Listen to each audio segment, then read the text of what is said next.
తెలంగాణలో ఇందిరమ్మ ఇండ్ల పథకం గురించి ఒక ముఖ్యమైన అప్డేట్ వచ్చింది. చాలామంది ఎదురుచూస్తున్న విషయమిది. అసలు విషయమేంటో వివరంగా చూసేద్దాం రండి.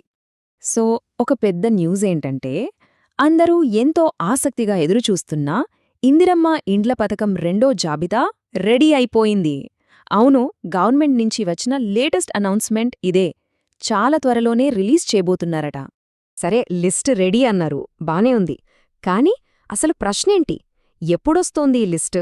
దీనికి సంబంధించి ప్రభుత్వం కొన్ని డేట్స్ కూడా హింటిచ్చింది. ఆ డేట్స్ ఏంటో ఇప్పుడు చూద్దాం. సో గట్టిగా వినిపిస్తున్న టాక్ ఏంటంటే ఈ నెలాఖర్లోనే, అంటే సుమారుగా 27 లేదా 28వ తేదీల్లో ఈ సెకండ్ లిస్ట్ రిలీజ్ అయ్యే ఛాన్స్ ఉందన్నమాట. సో ఆ డేట్స్ గుర్తుపెట్టుకోవాలి. ఓకే, డేట్స్ మీద ఒక క్లారిటీ వచ్చింది. మరి సెకండ్ లిస్ట్లో ఎవరెవరి పేర్లు ఉండబోతున్నాయి? అందరికీ అవకాశం ఉంటుందా, లేక ఎవరికైనా స్పెషల్ ప్రియారిటీ ఇస్తున్నారా? అవును, గవర్నమెంట్ కొంతమందికి ఫస్ట్ ప్రియారిటీ ఇస్తుందట. అంటే ఫస్ట్ రౌండ్లో ఎవరైతే సరైన డాక్యుమెంట్స్ ఇవ్వలేకపోయారో వాళ్లకిప్పుడు మరో ఛాన్స్ ఇస్తున్నారన్నమాట. వాళ్లతో పాటు కొత్తగా రేషన్ కార్డులు వచ్చిన వాళ్ల పేర్లను కూడా ఈ లిస్టులో చేర్చబోతున్నారు. అంతకంటే ముఖ్యంగా దివ్యాంగులకు, అలాగే ఒంటరి మహిళలకు స్పెషల్ ప్రియారిటీ ఇస్తున్నారు. ఇది నిజంగా చాలా మంచి విషయం కదా. అయితే ఇక్కడొక డౌట్ రావచ్చు. ఎందుకు సొంత స్థలమున్న L1 కేటగిరీ వాళ్లకే ఇంత ప్రియారిటీ? దీని వెనుక ఒక ప్రాక్టికల్ రీజన్ ఉంది. ఏంటంటే ప్రభుత్వం దగ్గర అందరికీ కేటాయించేందుకు సరిపడా భూమి ప్రస్తుతం అందుబాటులో లేదు. అందుకే ఆల్రెడీ సొంత జాగా ఉన్నవాళ్లకి ఇల్లు కట్టుకోవడానికి డబ్బులిస్తే పని చాలా ఫాస్ట్గా అయిపోతుంది కదా. అదే లాజిక్ అన్నమాట. సరే, ఇది L1 వాళ్ల కథ. మరి సొంత జాగలేని L2 బెనిఫిషరీస్ సంగతేంటి? వాళ్లకిల్లు ఎలా వస్తోంది? వాళ్ల విషయం కొంచెం వేరేగా ఉంది. దాని డీటెయిల్స్ కూడా చూద్దాం. ఒక్క నిమిషం, ఇక్కడ ఎటువంటి కన్ఫ్యూజన్ లేకుండా ఒక విషయం క్లియర్ చేసుకుందాం. L1 అంటే ల్యాండ్ ఉన్నవాళ్లు, అంటే సొంతంగా ప్లాట్ ఉన్నవాళ్లు. ఇక L2 అంటే భూమి లేనివాళ్లు, నిరుపేదలు. ఈ తేడా చాలా ముఖ్యం, ఎందుకంటే పథకం అమలు విధానం ఈ రెండింటికి వేరువేరుగా ఉంది. మరి ఈ భూమి లేని L2 వాళ్ల కోసం ప్రభుత్వం దగ్గర ఏం ప్లాన్ ఉంది? గత బీఆర్ఎస్ గవర్నమెంట్ కట్టించిన డబుల్ బెడ్రూమ్ ఇళ్లు కొన్ని ఖాళీగా, కొన్ని ఇంకా పూర్తి కాకుండా ఉన్నాయి కదా. ఆ ఇళ్లను కంప్లీట్ చేసి L2 లబ్ధిదారులకు కేటాయించాలని ప్రభుత్వం ఆలోచిస్తోందట. ఇక్కడే అసలు ప్రశ్న మొదలవుతుంది.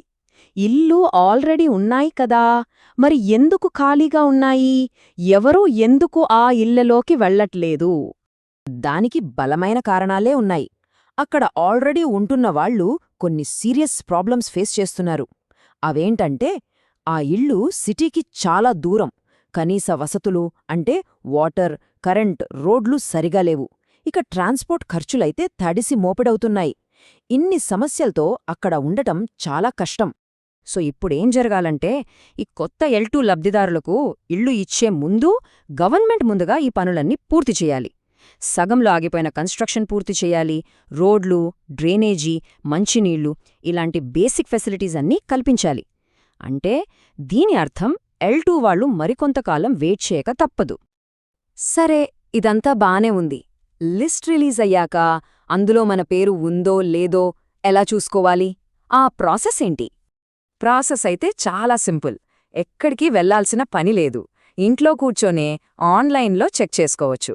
దానికోసం అధికారిక వెబ్సైట్ ఓపెన్ చేసి అప్లికేషన్ సర్చ్ అనే ఆప్షన్ సెలెక్ట్ చేసుకోవాలి. అక్కడ మన వివరాలు ఎంటర్ చేస్తే చాలు, స్టేటస్ ఏంటో వెంటనే తెలిసిపోతుంది. ఇక్కడ ఇంకో మంచి విషయమేంటంటే స్టేటస్ చెక్ చేసుకోవడానికి చాలా ఆప్షన్స్ ఇచ్చారు. అప్లికేషన్ ఐడి మర్చిపోయినా పర్లేదు, మొబైల్ నంబర్, ఆధార్ నంబర్ లేదా రేషన్ కార్డ్ నంబర్, వీటిల్లో ఏది ఎంటర్ చేసినా మన అప్లికేషన్ స్టేటస్ తెలిసిపోతుంది. చాలా ఈజీ కదా. ఇదండి ఇందిరమ్మ ఇండ్ల పథకం సెకండ్ లిస్ట్ గురించి లేటెస్ట్ అప్డేట్. చూస్తుంటే L1 కేటగిరీ వాళ్లకి త్వరలోనే మంచి వార్త అందేలా ఉంది. కానీ L2 కేటగిరీ వాళ్లు మాత్రం మరికొంతకాలం ఓపిక పట్టాల్సిందే.